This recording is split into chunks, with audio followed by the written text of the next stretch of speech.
Hallelujah. वो जब मुझे सुनाई दी, एक्चुअली यीशु कौन है मुझे नहीं मालूम, यीशु कौन है मुझे नहीं मालूम। और मैं मुंबई का इंडिया का सेकंड आर्टिस्ट हूँ। मैं को पंडित राम भाई ने गोल्ड मेडल दिए, तो मैं किसी को देख के भी चित्र बनाता हूँ। तो उस दिन मेरे घर के ऊपर मैं एक रूम में बैठा था, तो मैं बोला यार यीशु कौन है ये, यीशु के बारे में सुन रहा, यीशु दिखता कैसा है। तो उस टाइम पे मुझे अंदर से ये हो रहा था कि मैं बचूंगा नहीं। तो मैंने ब्रश लिया और दीवार पे मैंने उनका पेंट करना चालू किया। और मैं आपको बताना चाहता हूँ, जैसा पेंट करके हो गया और मैं वहीं पर गिर गया और मैं सो गया।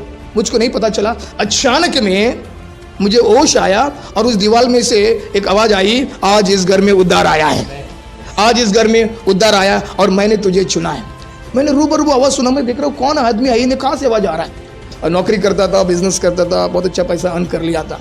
तो मेरे परिवार में कुछ लोग हैं और कुछ ऐसे रिश्तेदार में हैं जो कम उम्र में जब बहुत सारी आशीषों को प्राप्त करने के बाद, आज भी होता है ऐसा, मैं सुनता हूँ कि वो लोग ने जलन रखे मुझ पर। उन्होंने मुझे घर पे बुलाया और मुझे भोजन खिलाया। और मैं बचपन से कभी भी फ़िश कड़ी या फ़िश फ्राई कभी नहीं खाया। उन्होंने मुझसे बहुत प्यार से घर पे बुलाकर उन्होंने मुझे भोजन खिलाया। भोजन खिलाने के बाद मुझे नहीं पता था कि उसके अंदर उन्होंने कुछ मिलावट किया है। तो मेरे सांस फूलने लगा और मेरे शरीर में बहुत घरमराहट सी हो गई और मुझे डर महसूस होने लगा। के बाद मैं विचार करने लगा, यार मेरे साथ ऐसा क्यों हुआ। के बाद फिर 5 दिन के बाद ऐसा बार बार होने लगा। मैंने बहुत सारे डॉक्टर्स के पास गए, वो लोग ने मुझे ट्रीट किया, मेडिसिन दिए, लेकिन कुछ उसका मुझे फ़र्क नहीं पड़ा। 1 साल बीत गया, 2 साल बीत गया, तो बहुत ही भयानक परिस्थिति मेरे जीवन में आ गई।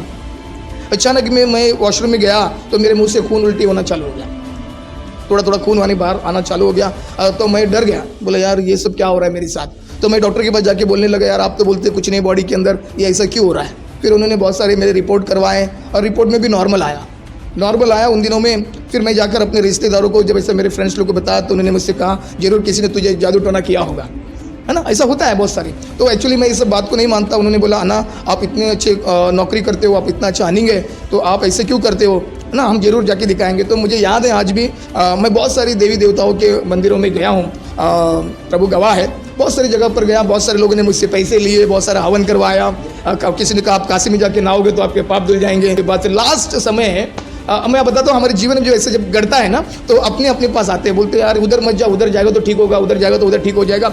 तो मुझे जब बताया गया तो 2:30-3 बजे मुझे बॉडी का पानी से निला के मुझे आग में चलाए, तो मेरे पूरा पैर जल गए और मुझे बोला कि अभी तो ठीक हो गया, कुछ नहीं हो जाएगा। फिर वहाँ से मुझे मंदिर में लेके गए और बाबा के सामने खड़ा कर दिए। तो उसने बोला अभी से तेरे कुछ नहीं होगा, अच्छा हो जा। तो मैं बहुत खुश हो गया और मैं अपने रूम पे आ गया। जैसा रूम पे आया उसके 15 मिनट के बाद इतना भयंकर पेन हुआ कि मैं आपको बता नहीं सकता। तो मैं दौड़ के उस बाबा के पास चला गया। वो बाबा के पास चला के बोला, आपने बोला आग में चलूंगा तो सब अच्छा हो जाएगा। मेरे को ज़्यादा तकलीफ होने लगा। बोले क्यों। मेरे को पूछता है आपकी शादी हुई क्या। तो मैंने बोला हाँ शादी हुई है। तो आपकी पत्नी को भी चलाना होगा। अरे मैंने बोला अगर मैं किया, अपराध मैं किया है, तो उसका दंड मुझे मिलना चाहिए, मेरी पत्नी को क्यों। बोले जब तक आपकी पत्नी इस आग में नहीं चलेगी आपका छुटकारा नहीं होगा। अपने माँ बाप को छोड़कर मेरी पत्नी बनकर आई है ना। तो उसको मैंने कहा देखो ये आग में चलना होगा। तो आग को देख के वो डर गई। तो एज इट इज़ मुझे जैसा आग में चलाया, उसको भी 2:30-3 बजे उसको भी गिल्ला कर उसको भी उसमें से चलाया। जैसे वो चला के होने के बाद फिर हम उनके पास गए, बोला देखो हो गया, बोला अभी कुछ नहीं होगा। फिर हम लोग दोनों रूम पे चले गए। फिर वापस 15-20 मिनट का इतना पेन हो गया कि मैं मरने वाला था। इतना भयंकर पेन। तो मैं और घबराहट होने लगी मुझे। तो मैंने उनकी बोलता तुम्हारे कुछ बच्चे हैं क्या।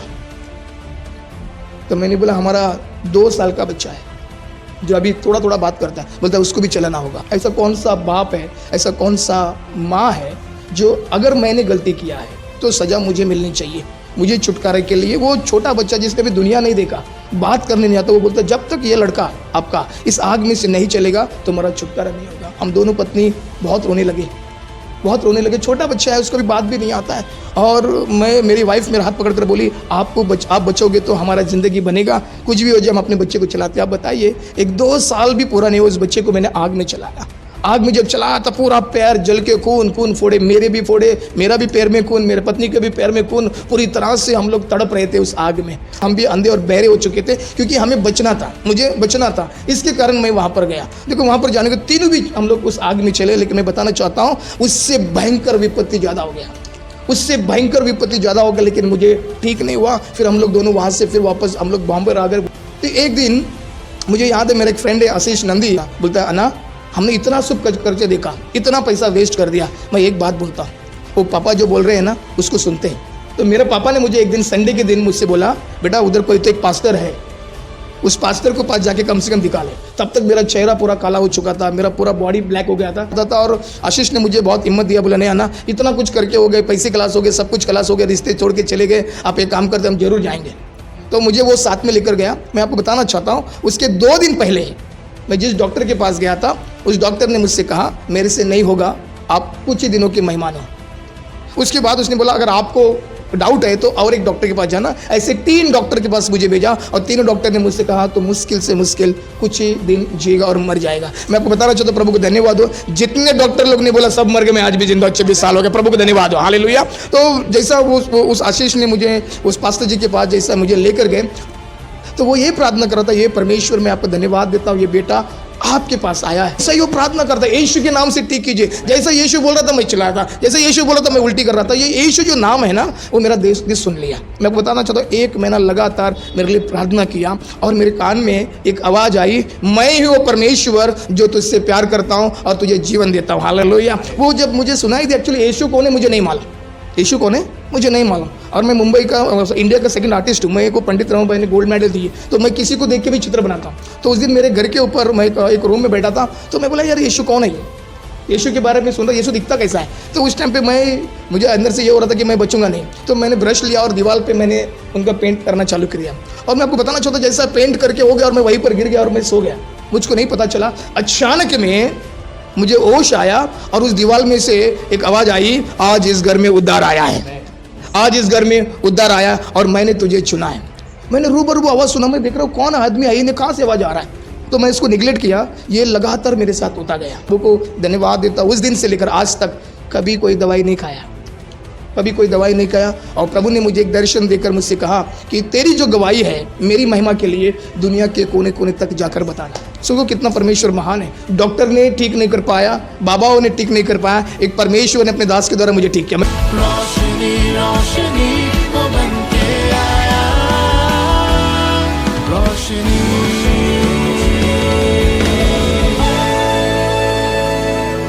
परमेश्वर का धन्यवाद देता हूँ जिन्होंने मुझे आज जिंदा रखा। मैं प्रभु की स्तुति करता हूँ और मुझे बहुत अच्छा लग रहा है आज इस समय आपके स्टूडियो में आकर अपनी गवाही देना। और मैं विश्वास करता हूँ कि मेरी गवाही के द्वारा कई आत्मा प्रभु के राज्य में आएगा। और सबसे पहले ये बताना चाहता हूँ कि आज मुझे लोग CH मोसेस पास्टर के नाम से जानते हैं।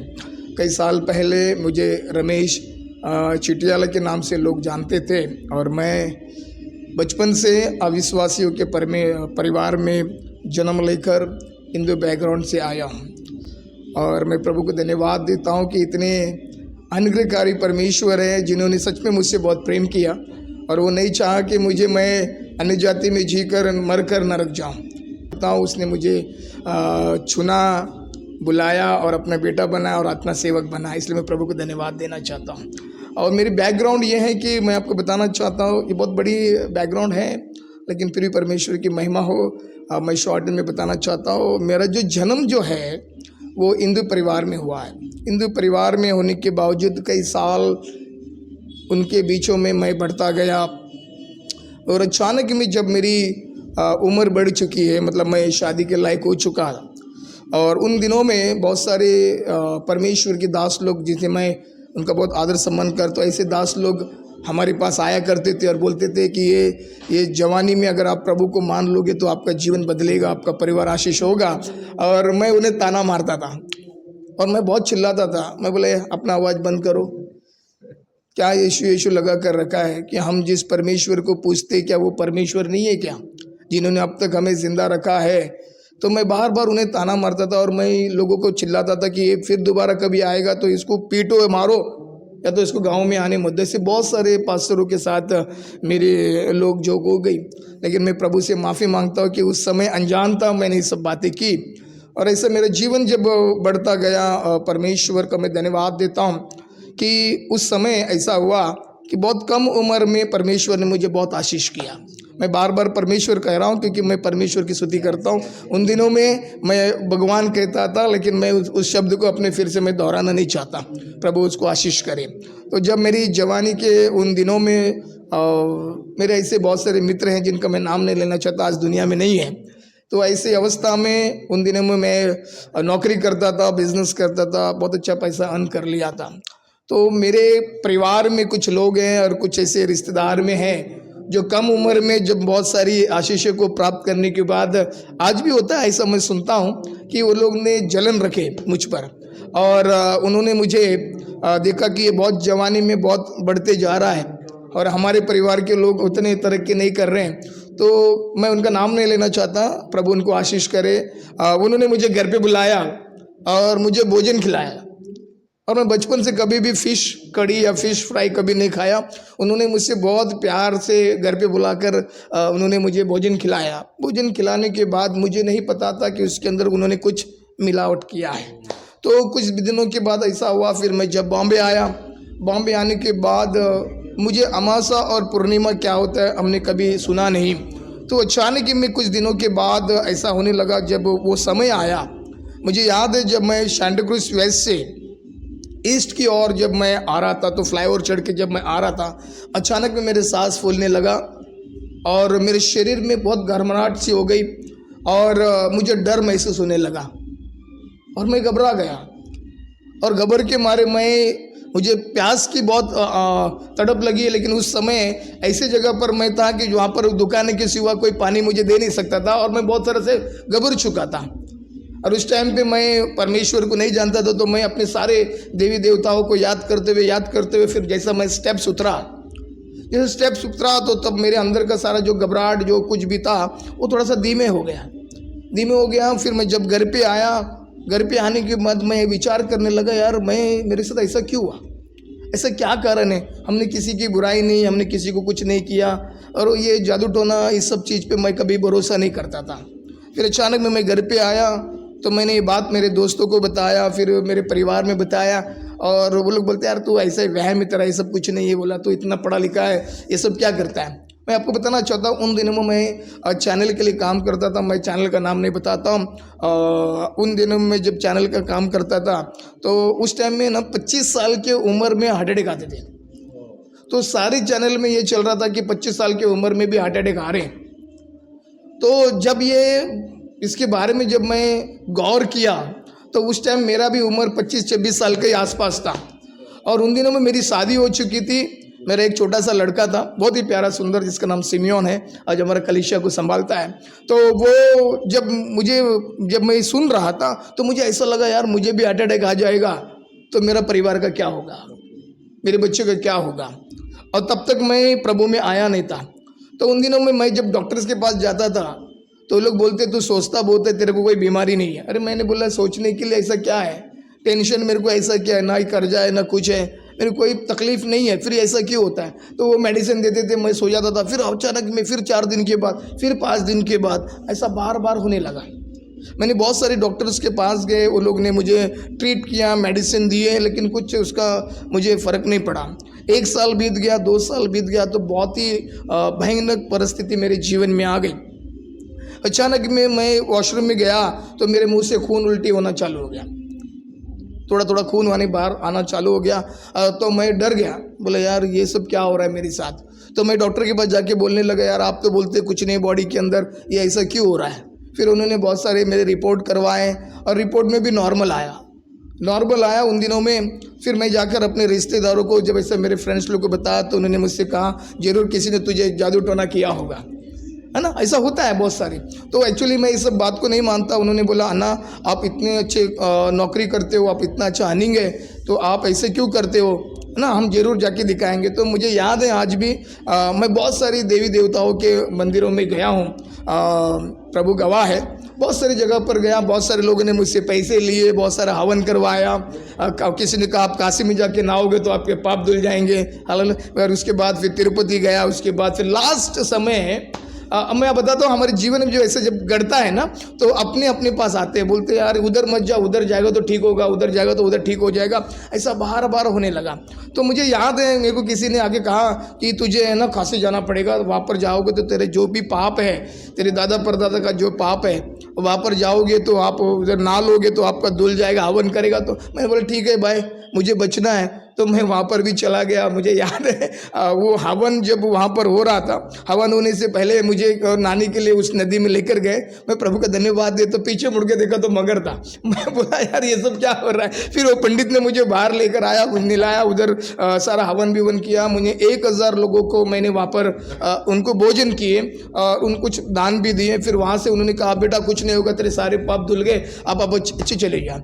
फिर मैं बहुत खुश हो गया। फिर मैं इंडिया बॉम्बे वापस आ गया। माफ़ करना, मैं जब बॉम्बे वापस आ गया तो 10-15 दिन का फिर वापस ऐसा होने लगा, फिर घबराहट, फिर तकलीफ, ऐसा होने लगा। फिर मैं बोला यार ऐसे क्यों हो रहा है। फिर अचानक में मुझे किसी ने कहा कि हम तिरुपति जाते हैं, तिरुपति जाएंगे तो वहाँ पर जाएगा तो बहुत से लोग जानते हैं वहाँ पर अच्छा हो जाएगा।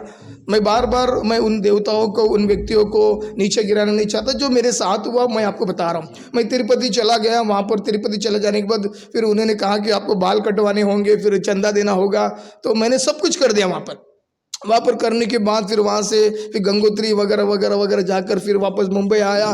फिर मुंबई आने के बाद कुछ दिन के फिर वापस वैसा ही होने लगा। मैं बहुत परेशान हो चुका, पूरी तरह से परेशान हो गया। बोला क्या है क्या है। उस बीच में एक मुझे व्यक्ति मुझे मिले, उसने बोला आप ऐसे क्यों करते हो, आप यीशु मसीह के पास जाओ, वो आपको ठीक कर देगा। मैं बोला तू वापस दोबारा दिखना नहीं तो बहुत मारूंगा। उसको मैंने डांट दिया, बेचारा वो चला गया। उसके 15 दिन के बाद मैं बहुत सीरियस हो गया, बहुत ज़्यादा सीरियस हो गया। मैं अपनी तकलीफ़ को मैं कभी अपने परिवार को नहीं बताया, क्योंकि मैं हेड ऑफ द फैमिली था।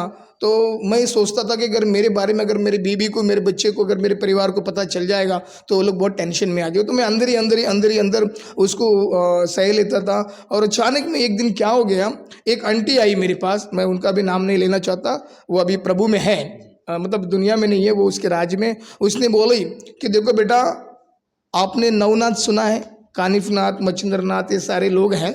ये कालूबाई यात्रा होता है, वो पहाड़ों के नीचे होता है। वहाँ पर है ना लगभग 100 मीटर की वहाँ पर वो लोग खोद कर वहाँ पर लकड़ी जलाए जाते हैं, आग लगभग जलता है, तो उसमें से आपको चलना पड़ेगा। तो मैंने बोला कि बोला आप चलोगे तो आपका पूर्वजों का, आपका जो पाप है आपको शायद याद नहीं आता रहेगा, शायद इसकी वजह से बहुत तकलीफ होता रहेगा, जो जादू टोना सब आपका जल के राख हो जाएगा, बच्चे हो जाओगे। तो मैं बोला ठीक है। तो वहाँ पर चला गया मैं। वहाँ पर जब लेकर गए तो बहुत लंबी कतार थी उस पंडित जहाँ पर वो बैठते थे। तो उस कतार पर जब मैं वहाँ पर तक चला गया तो मेरा जैसा टाइम आया तो वहाँ पर द्वार बंद हो गया। बोला कल आना है। क्या बोला? कल आना है। तो मैं बार बार ऐसे मुड़ के देखता था ये कर क्या रहा है। तो वहाँ पर मैंने देखा कि सारी उनकी देवी देवताओं को फोटो को है ना सामने रखकर उसके ऊपर चद्दर पूरा हल्दी से डाप कर उसके ऊपर एक नंगा बुढ़ा बाबा बैठा था, बहुत ही उम्र में था। वो कुछ पत्ते लेते थे, उसमें कुछ लिखता था, उनको देता था। मैंने एक दिन एक व्यक्ति को पूछा ये कर क्या रहा है यहाँ पर। तो बोलता है कि ये लोग सारे लोग समस्या लेकर आते हैं, इस समस्या का हल करता है 50 रुपये के लिए। किसी का भी मौत कर देता है, किसी का भी कुछ हो जाता है। तो मेरे अंदर चाहत हो गया, यार इतना बुजुर्ग हो गया, अगर ये बॉम्बे आएगा तो इसको मैं अपना दादा बनाकर साथ में रख लूँगा, तो इसको जाके पर्सनल मिलता हूँ। तो अचानक में क्या हो गया, वो जंगल में आधी रात को मुझे वॉशरूम आया, तो हम लोग जंगल के पास जा रहे, तो मुझे वो बुजुर्ग आदमी दिख गए। तो जैसा मैं उनके पास जाके पूछने की कोशिश किया कि आप ऐसे क्यों करते हो, तो बहुत गुस्सा सीरियस हो गया मेरे से, आग लाल करने लगा। तुझे कौन बोला इतना रात को मेरे पास आने के लिए, जल्दी निकल जाए यहाँ से, ऐसा बातचीत करने लगा। मैं बोला, हाथ जोड़ के बोला, आप मेरे दादाजी के उम्र के हो, आप ऐसे क्यों करते हो, आप मेरे साथ बॉम्बे चलिए, मैं आपको हर चीज़ का आपको मैं मदद करूँगा। तो उसने बोला ये सब नहीं, तुम लौट कर चला जाओ। उसी रात को वहाँ पर है ना वो आग जलता था, जिसमें से जिनको जो जादू टोना किए हैं, जो बीमार है, सब लोग हैं, उसमें से चल के जाना है। तो मुझे जब बताया गया तो 2:30-3 बजे मुझे बावड़ी का पानी से निला के मुझे आग में चलाए, तो मेरे पूरे पैर जल गए। और मुझे बोला कि अभी तो ठीक हो गया, कुछ नहीं हो जाएगा। फिर वहाँ से मुझे मंदिर में लेके गए और बाबा के सामने खड़ा कर दिए। तो उसने बोला अभी से तेरे को कुछ नहीं होगा, अच्छा हो जा। तो मैं बहुत खुश हो गया और मैं अपने रूम पे आ गया। जैसा रूम पे आया उसके 15 मिनट के बाद इतना भयंकर पेन हुआ कि मैं आपको बता नहीं सकता। तो मैं दौड़ के उस बाबा के पास चला गया। वो बाबा के पास चला गया, बोला आपने बोला आग में चलूंगा तो सब अच्छा हो जाएगा, मेरे को ज़्यादा तकलीफ होने लगा है। बोले क्यों? मेरे को पूछता है आपकी शादी हुई क्या? तो मैंने बोला हाँ शादी हुई है। तो आपकी पत्नी को भी चलाना होगा। अरे मैंने बोला अगर गलती अगर मैं किया, अपराध मैं किया है, तो उसका दंड मुझे मिलना चाहिए, मेरी पत्नी को क्यों? बोले जब तक आपकी पत्नी इस आग में नहीं चलेगी आपका छुटकारा नहीं होगा। आपकी चंगाई नहीं होगी। तो मैं उस टाइम पे क्या होता था, ट्रन कॉल वगैरह, मोबाइल्स नहीं थे उस टाइम पे, तो हम लोग शहर में आकर है ना वहाँ से हम लोग फ़ोन करते थे। तो मैंने क्या किया, वो पेन से रात भर सोया, सुबह उठ के ही मैंने मेरी वाइफ को फ़ोन लगाया वहाँ से, बॉम्बे को फ़ोन लगाया और मैंने कहा ऐसी ऐसी बात है। तो उसने बोली भाई तुमने गलती की तो सज़ा तुम पाओ, मुझे क्यों बुला रहे हो वहाँ पर, है ना। तो मैंने बोला देखिए अगर आप नहीं आओगे तो शायद मैं मर जाऊँगा, अगर तू आएगी तो शायद मैं बच सकता हूँ, निर्णय तेरे हाथ में है। तो उसके हाथ में जब ये बात सुना कि उनके कान में कि मेरा पति को मौत हो रहा है, मतलब मरने का समय आ गया है, तो बेचारी वो वापस मुंबई से मेरे पास आई, मुंबई से मेरे पास आई। देखो वो किसी और परिवार से आई है, उसका हमारा कोई संबंध नहीं, किसी अपने माँ बाप को छोड़कर मेरी पत्नी बनकर आई है ना। तो उसको मैंने कहा देखो ये आग में चलना होगा, तो आग को देख के वो डर गई। तो एज इट इज़ मुझे जैसा आग में चलाया, उसको भी 2:30-3 बजे उसको भी गिल्ला कर कर उसको भी उसमें से चलाया। जैसे वो चला के होने के बाद फिर हम जा उनके पास गए, बोला देखो हो गया, बोला अभी कुछ नहीं होगा। फिर हम लोग दोनों रूम पे चले गए, फिर वापस 15-20 मिनट का इतना पेन हो गया कि मैं मरने वाला था, इतना भयंकर पेन, इतना भयंकर पेन। तो मैं और घबराहट होने लगी मुझे। तो मैंने उनको बोला, बोलता तुम्हारे कुछ बच्चे हैं क्या। तो मैंने बोला हमारा 2 साल का बच्चा है जो अभी थोड़ा थोड़ा बात करता है, बोलता है उसको भी चलाना होगा। ऐसा कौन सा बाप है, ऐसा कौन सा माँ है जो अगर मैंने गलती किया है तो सज़ा मुझे मिलनी चाहिए, मुझे छुटकारे के लिए। वो छोटा बच्चा जिसने भी दुनिया नहीं देखा, बात करने नहीं आता, वो बोलता जब तक ये लड़का आपका इस आग में से नहीं चलेगा तो मेरा छुटकारा नहीं होगा। हम दोनों पत्नी बहुत रोने लगे, बहुत रोने लगे। छोटा बच्चा है, उसको भी बात भी नहीं आता है।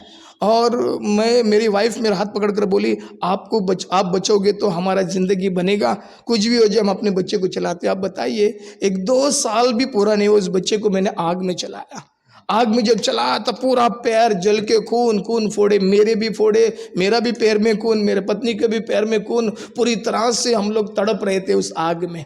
हम देख रहे थे उस टाइम में क्या है ना, जैसे बाइबल कहता है इस सारी संसार के युग के देवी देवताओं हमारे मनों की आँख को बंद कर देते। सच में हम भी अंधे और बहरे हो चुके थे, क्योंकि हमें बचना था, मुझे बचना था, इसके कारण मैं वहाँ पर गया। देखो वहाँ पर जाने के तीनों भी हम लोग उस आग में चले, लेकिन मैं बताना चाहता हूँ उससे भयंकर विपत्ति ज़्यादा हो गया, उससे भयंकर विपत्ति ज़्यादा हो गया, लेकिन मुझे ठीक नहीं हुआ। फिर हम लोग दोनों वहाँ से फिर वापस हम लोग बॉम्बे आ गए, वही पेन से डॉक्टर के पास गए, थोड़े बहुत इलाज किए, फिर मेडिसिन चालू होने लगा। जैसा जैसा ये अमासा और जैसा ऐसा पूर्णिमा ये जब मुझे पता चला, जैसा नज़दीक आने लगा, मैं ज़्यादा खून उल्टी करने लगा। और एक दिन मेरे पिताजी आकर बोलता है तू हमको कुछ बताता नहीं है, तो दारू पीता होगा, सिगरेट पीता होगा, ये सब गलती करता होगा। तो मेरे पिताजी को बोला पापा मैं करता था, लेकिन मैं उससे अभी शिफा पाना चाहता हूँ, मैं अपने परिवार के लिए जीना चाहता हूँ, है ना। आप मुझे कोई रास्ता हो। तो मेरे माँ बाप ने मुझे कोई रास्ता नहीं बताया। तो एक दिन मुझे याद है, मेरा एक फ्रेंड है आशीष नंदी, अभी वो इंडिया में नहीं है, अब्रॉड में है। तो वो मेरे साथ हमेशा रहता था, बोलता है अन्ना हमने इतना शुभ करके देखा, इतना पैसा वेस्ट कर दिया। मैं एक बात बोलता हूँ, वो पापा जो बोल रहे हैं ना उसको सुनते हैं। तो मेरे पापा ने मुझे एक दिन संडे के दिन मुझसे बोला बेटा उधर कोई तो एक पास्टर है, उस पास्टर को पास जाके कम से कम दिखा ले। तब तक मेरा चेहरा पूरा काला हो चुका था, मेरा पूरा बॉडी ब्लैक हो गया था। अभी भी मेरा चेहरा काला, लेकिन मेरा बॉडी जो है वाइट है। तो मैं पास्टर को सुनते ही मैं बहुत क्रोधित हुआ, क्योंकि वो लोग बार बार मेरा परमेश्वर बड़ा है, मेरा परमेश्वर महान है और हमारा परमेश्वर जिंदा, वो लोग भी बोलते हैं। तो उसके लिए मैं बहुत गुस्से में आता था। और आशीष ने मुझे बहुत हिम्मत दिया, बोला नहीं आना इतना कुछ करके हो गए, पैसे खलास हो गए, सब कुछ खलास हो गए, रिश्ते छोड़ के चले गए, आप एक काम करते हम जरूर जाएंगे। तो मुझे वो साथ में लेकर गया। मैं आपको बताना चाहता हूँ, उसके 2 दिन पहले मैं जिस डॉक्टर के पास गया था, उस डॉक्टर ने मुझसे कहा मेरे से नहीं होगा, आप कुछ ही दिनों के मेहमान हो। उसके बाद उसने बोला अगर आपको डाउट है तो और एक डॉक्टर के पास जाना। ऐसे 3 डॉक्टर के पास मुझे भेजा, और तीनों डॉक्टर ने मुझसे कहा तो मुश्किल से मुश्किल कुछ ही दिन जिएगा और मर जाएगा। मैं आपको बताना चाहता हूँ, प्रभु को धन्यवाद हो, जितने डॉक्टर लोग ने बोला सब मर गए, मैं आज भी जिंदा, 26 साल हो गए, प्रभु को धन्यवाद हो, हालेलुया। तो जैसा उस आशीष ने मुझे उस पास्टर जी के पास जैसा मुझे लेकर गए, मैं जैसा उन्हें देखते ही वहाँ पर गिर गया। मैं जैसा मैं उसे देखा और मैं गिर गया और मैं चिल्लाने लगा। तो मुझे उठाकर एक चर्च में लेकर आए, और चर्च में लेकर आकर वो मुझ पर हाथ रखकर वो घंटों घंटों प्रार्थना करने लगे। तो जैसा जैसा प्रार्थना कर रहे थे मैं खून उल्टी कर रहा था, उसकी गवाही है, उसकी पूरी खून उल्टी कर रहा था। मैं बहुत जोर का चिल्ला रहा था, और उल्टी करते करते करते करते करते मैं चिल्ला रहा था, वो मेरे लिए प्रार्थना कर रहे थे। हालेलुया। मैं प्रभु को सच में धन्यवाद देता हूँ। वो जो मेरे शरीर में, जो मेरे पेट में जो चीज़ वो लोग रखे थे, उस दिन सब बाहर आए। सुनो कितना परमेश्वर महान है। डॉक्टर ने ठीक नहीं कर पाया, बाबाओं ने ठीक नहीं कर पाया, एक परमेश्वर ने अपने दास के द्वारा मुझे ठीक किया। मैं प्रभु को धन्यवाद देता हूँ। आज वो दास दुनिया में नहीं है, आज वो दास दुनिया में नहीं है। उनके पास जाने के बाद वो मेरे लिए प्रार्थना किया, लेकिन मैं चिल्ला रहा था, लेकिन मुझे नहीं मालूम था, मैं होश में नहीं था। लेकिन मेरा जो दोस्त आशीष है वो सुन रहा था कि क्या प्रार्थना कर रहा है। तो वो ये प्रार्थना कर रहा था, ये परमेश्वर मैं आपको धन्यवाद देता हूँ, ये बेटा आपके पास आया है। एक समय मैं भी ऐसा ही तड़प रहा था, आपने मुझे ठीक किया, इस बेटे को आप ठीक कीजिए।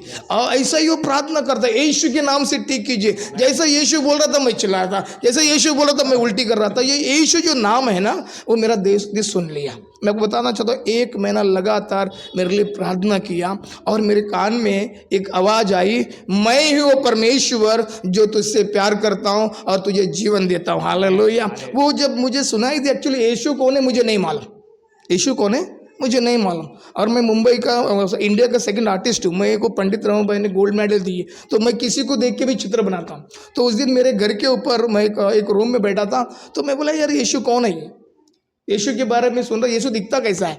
तो उस टाइम पे मुझे अंदर से ये हो रहा था कि मैं बचूंगा नहीं। तो मैंने ब्रश लिया और दीवार पे मैंने उनका पेंट करना चालू कर दिया। और मैं आपको बताना चाहता हूँ, जैसा पेंट करके हो गया और मैं वहीं पर गिर गया और मैं सो गया। मुझको नहीं पता चला, अचानक में मुझे होश आया और उस दीवार में से एक आवाज़ आई, आज इस घर में उद्धार आया है, आज इस घर में उद्धार आया और मैंने तुझे चुना है।